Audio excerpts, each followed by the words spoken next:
Bonsoir à tous et bienvenue dans ce flash. La princesse royale de Jordanie, à l'orphelinat de Grand Bassam, c'était en présence de la ministre de la Femme, de la Famille et de l'Enfant. Le professeur Bakayoko Ly Ramata a salué la visite de la princesse qu'elle a qualifiée d'historique. La ministre en charge de l'Enfant a fait le point des actions menées par le gouvernement ivoirien en faveur du bien-être et de la protection des enfants. Ce soir, le compte-rendu complet d'Éric Goré.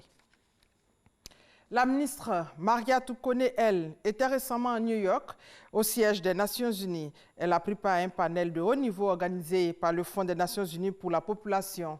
Panel au cours duquel elle a présenté les résultats de la mise en œuvre du projet qui vise l'autonomisation des femmes et leur meilleur accès aux méthodes contraceptives. Ce projet enregistre de bons résultats selon Maria Toukone. Mahama Traoré pour plus de détails.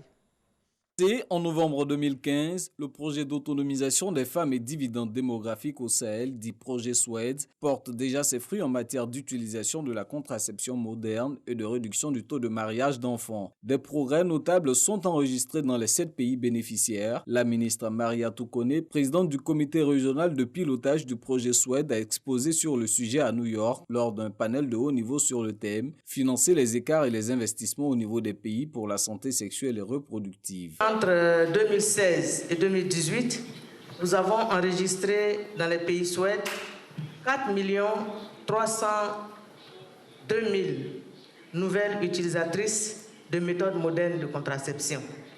Ce résultat est déjà largement au-dessus des objectifs du partenariat de Ouagadougou qui vise à atteindre 2,2 millions d'utilisatrices d'ici à 2020.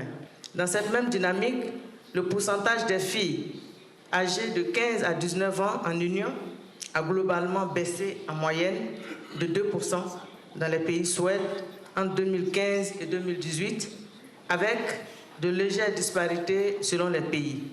Par ailleurs, le SWED en 2018 a permis dans notre espace, dans les 7 pays, à 106 263 filles et adolescentes de bénéficier de programmes d'appui à la scolarisation et au maintien à l'école. En Côte d'Ivoire, le gouvernement consent également de nombreux efforts.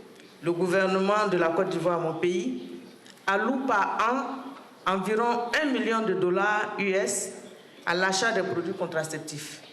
De même, le programme social du gouvernement ivoirien, dénommé PS-Gouv en abrégé, comprend des dépenses de santé gratuites pour les personnes vulnérables ciblées. Le budget alloué à cette composante étant de 17,3 milliards de francs CFA. Toujours dans le cadre du programme social du gouvernement, cette année, 1 800 000 personnes, dont plus de 32 000 indigents, bénéficient de la couverture maladie universelle. Et ces personnes peuvent dorénavant accéder aux soins de santé à moindre coût. Pour la deuxième phase du projet SWED, les besoins de financement sont estimés à plus de 500 milliards de francs CFA, des ressources à mobiliser auprès des bailleurs de fonds.